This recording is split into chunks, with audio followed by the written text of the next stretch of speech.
दोस्तों वीडियो को शुरू करने से पहले she is popular only because of her looks, let's accept it. ये कमेंट आपको दिख रहा होगा, मुझे नहीं पता, जस्ट आप कमेंट करके बताओ यस और नो, क्या ओपिनियन है आपके। और आज हम मैडम से सीखेंगे मार्केटिंग कि कैसे ऑथेंटिक मार्केटर बनते हैं, राइट। बहुत सारे लेसन हैं, काफ़ी चीज़ मैम सिखाती हैं, लेकिन हम सीखेंगे मार्केटिंग, ओके। क्योंकि हमारा जो चैनल है वो है मनी मेकिंग और इंटरनेट मार्केटिंग के ऊपर। सो एक वीडियो प्ले करूंगा, उसको देखते देखते हम सीखेंगे मार्केटिंग के बहुत सारे hacks from Jaya Kishori ma'am, right. So let's go. नगरी हो अयोध्या सी। आवाज बहुत अच्छी है। तुम्हारे लिए कौन सा प्रोफेशन सबसे अच्छा है? IAS। Be practical. एक ऐसा करियर ऑप्शन ढूंढो जहाँ पे कंपटीशन बहुत कम हो और पैसा ज्यादा। No degrees, no investment, no formal education. बस माइक उठाओ, कैमरा लगाओ और एक कथावाचक बन जाओ। समझ रहे हो? फिर तुम्हारे पास करोड़ों की संपत्ति होगी, लग्जरियस लाइफ होगा, रोलेक्स की घड़ी, Ferrari, Mercedes G wagon, latest iPhone, Gucci का शॉल, क्रिस्टियन डियोर की बैग, पैसा, इज्जत और बस वो जिंदगी जो तुम अभी सपने में भी नहीं सोच रहे होंगे। मैं मजाक नहीं कर रही, ये रियलिटी है आज के कथावाचकों का। अभी जया किशोरी जी इंटरनेट पे ट्रेंड में है अपने लग्जरियस लाइफस्टाइल को लेके। जो लग्जरियस चीजें मैंने अभी आपको बताया वो सब उनके पास है। बेसिकली वो एक सिंपल कथावाचक है जो सबको रिलीजियस और स्पिरिचुअल ज्ञान देती है और करोड़ों कमाती है, जिनका लाइफस्टाइल देश के किसी भी सेलिब्रिटी से कम नहीं है। अभी इस चीज में बहुत लोग हैं। तो सबसे पहला इंपॉर्टेंट लेसन, रिलीजियस और जो भी ज्ञान देती हैं, ठीक है, रिलीजन को साइड करो, this is very personal thing, तो उस पर हम नहीं जाएंगे। कोई भी रिलीजन हो, चाहे कोई भी रिलीजन एंड पॉलिटिक्स की बातें हो, रिलीजन तो बहुत ज़्यादा पर्सनल चीज़ है, तो उस पर तो बात ही नहीं करनी है, राइट। पॉलिटिक्स में आप बात कर सकते हो, पॉलिटिक्स के ऊपर आप बात कर सकते हो। So here what is the lesson? Lesson is कि देना है, गिविंग वैल्यू, मार्केट प्लेस में वैल्यू रखना है। तो आप किसी भी चीज़ के ऊपर रखो, जैसे इनका नीश है रिलीजन, तो ये रिलीजन के ऊपर वैल्यू रख रही है। आपका जो नीश है उसके ऊपर आप मार्केट प्लेस में लोगों को वैल्यू दो, तब जाकर आपका एक पहचान बनता है। नेक्स्ट, बहुत लोग हैं जिनको प्रॉब्लम होने लगी है। अरे वो तो एक कथावाचक है, लोगों को रिलीजन और स्पिरिचुअलिटी के बारे में ज्ञान देती है, तो खुद क्यों इतना मटेरियलिस्टिक लाइफ स्पेंड करती है? तो वही कुछ लोग उनके सपोर्ट में भी खड़े हैं। लेकिन यहाँ पर एक लेसन है कि जो करो वही दिखाओ। ऐसा नहीं करना है कि मैं गुची लेके घूम रहा हूँ, प्राडा लेके घूम रहा हूँ और बोल रहा हूँ कि नहीं मैं तो बहुत डाउन टू अर्थ आदमी हूँ, यहाँ ज़मीन पे सोता हूँ, चड्डी पहन के घूमता हूँ। ये सब नहीं, जो करो वही लोगों को दिखाओ। बहुत इंपॉर्टेंट है सच मुझ का वही आदमी रहना जो आप पर्दे के पीछे हो।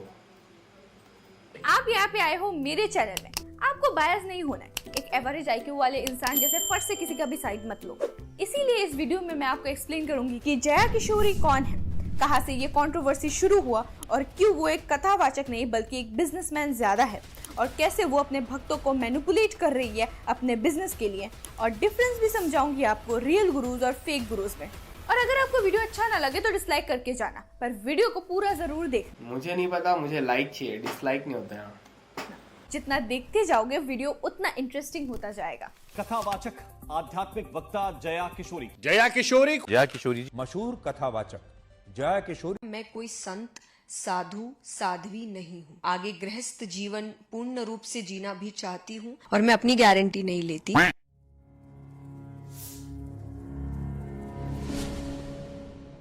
जया किशोरी जी अपने वेबसाइट में लिखती है कि वो एक spiritual orator and motivational coach है, पर मैं इस वीडियो में ये प्रूव करूंगी कि वो एक आर्टिस्ट कम बिजनेसमैन है।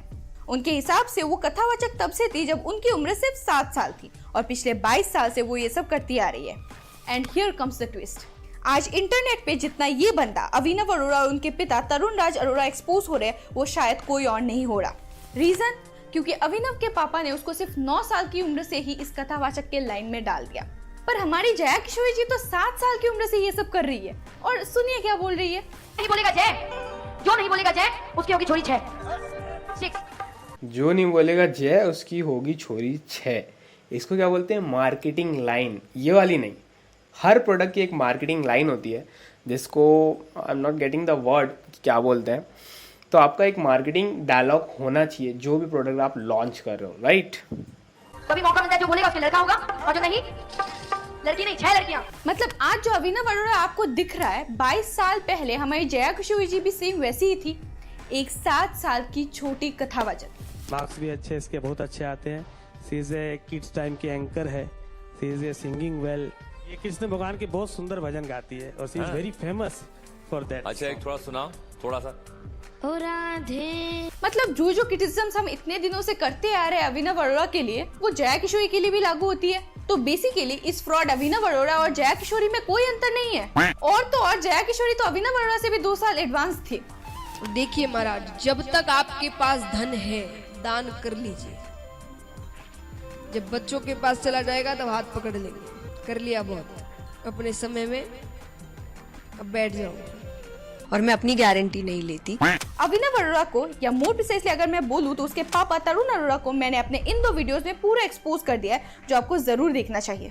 पर जिस तरह yes guys, this video from path, काफ़ी अच्छा वीडियो इन्होंने किया है और जो इनकी स्टोरी लाइन है वो भी काफ़ी अच्छी है। So I am using her clips, so इसलिए उनको सॉर्ट आउट। अभिनव अरोड़ा अपने भोलेपन और ओवर एक्टिंग के लिए पकड़ा गया, एक्सपोज हुआ। ठीक उसी तरह जया किशोरी जी भी अपने लग्जरियस लाइफ को शो ऑफ करने से अभी रिसेंटली एक कंट्रोवर्सी में फंसी है।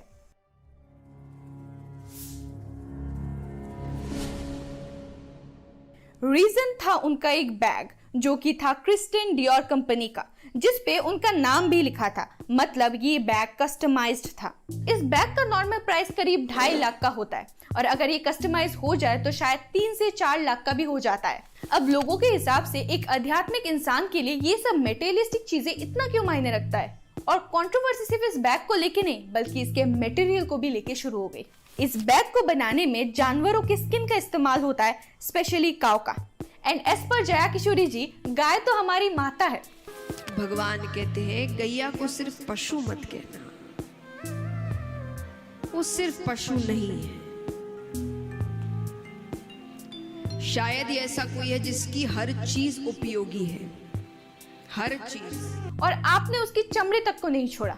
और मैं अपनी गारंटी नहीं लेती। लेकिन इसमें जया किशोरी जी अपने सफाई में ये कहती है कि ये बैग कस्टमाइज था, इसमें लेदर यूज नहीं किया गया और वो कभी लेदर यूज करती ही नहीं।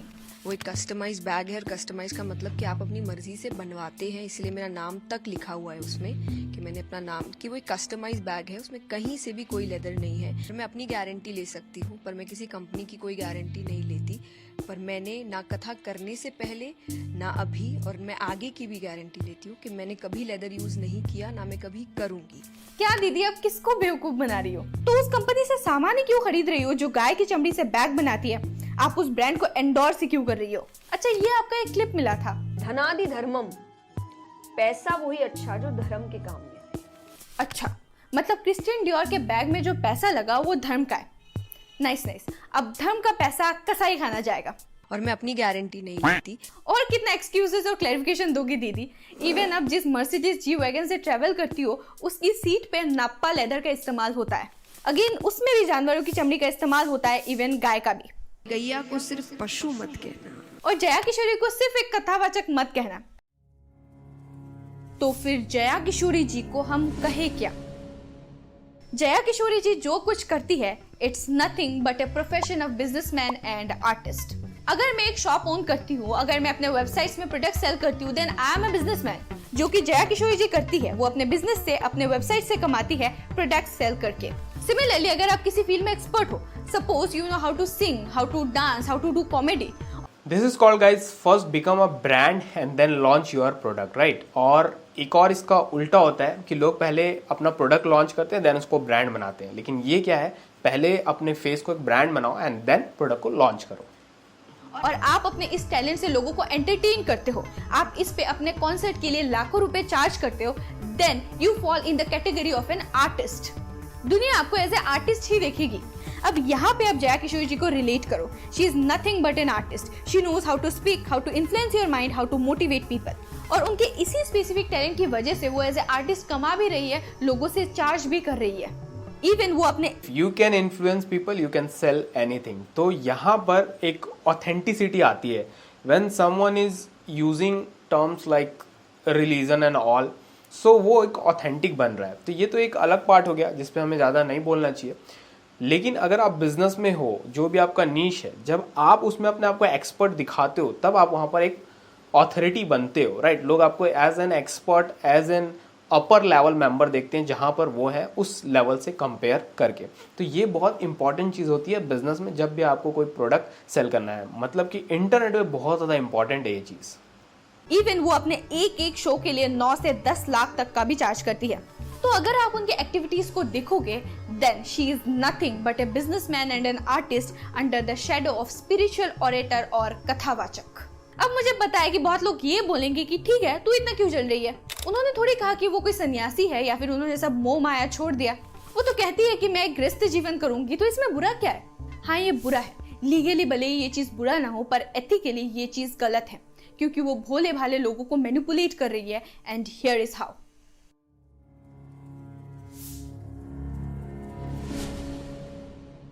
एक बिजनेस में सबसे बड़ा चीज क्या होता है? कस्टमर से आपका कनेक्शन, जो आता है आपके रेपुटेशन से, और आपका रेपुटेशन आता है आपके काम से।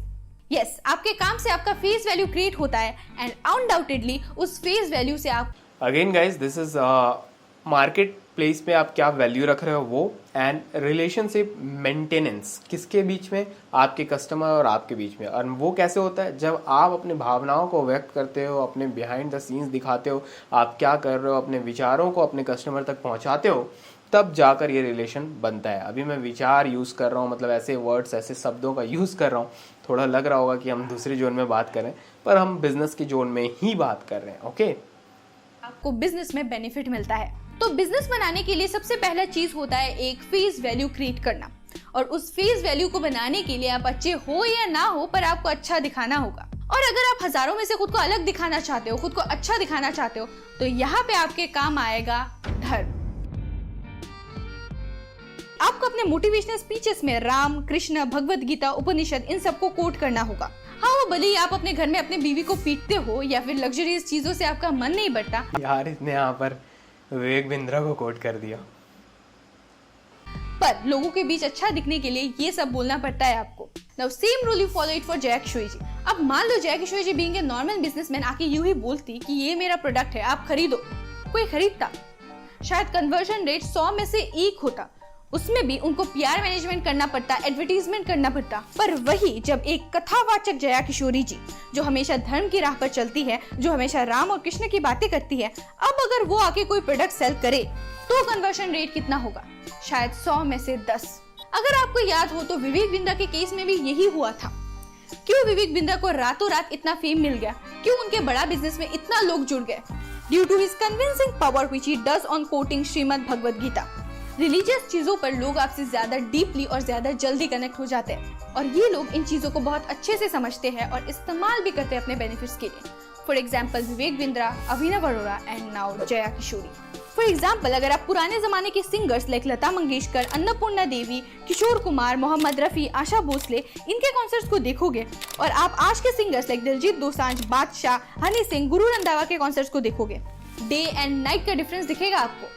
एक में गाने को फील किया जा रहा है और दूसरे में भोगा जा रहा है। सिमिलरली, अगर आप पुराने जमाने के कथावाचक को देखोगे और अभी के कथावाचक को देखोगे, तो आपको एक ह्यूज डिफरेंस देखने को मिलेगा, ना ही इनके कथा पर बल्कि इनके जीवन शैली पर। आप एक तरफ प्रेमानंद महाराज जी, स्वामी रामभद्राचार्य महाराज जी को रखिए, और दूसरी तरफ आप जया किशोरी, देवी चित्रलेखा, अभिनव अरोरा को रखिए, आपको फर्क इजीली दिख जाएगा।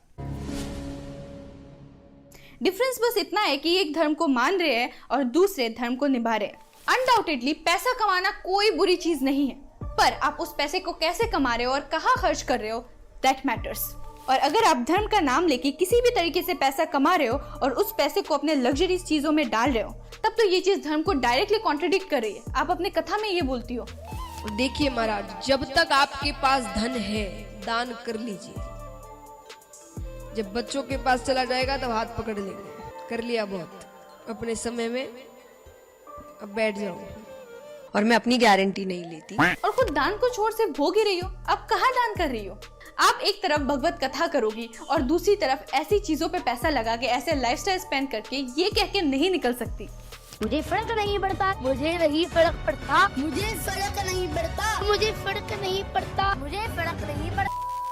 क्योंकि एक आर्टिस्ट आपके लाइफ को इन्फ्लुएंस नहीं करता, लोग उससे सिर्फ एंटरटेन होते हैं, वो लोगों को एडवाइस नहीं देता। एंड प्रोबेबली फॉर दिस हम किसी आर्टिस्ट से उसकी नॉर्मल एजुकेशन नहीं पूछते, क्योंकि वो अपना आर्ट शो कर रहा है। अगर किसी को पसंद आएगा तो वो फैन बनेगा, नहीं तो नहीं बनेगा, because specific arts have nothing to do with formal education.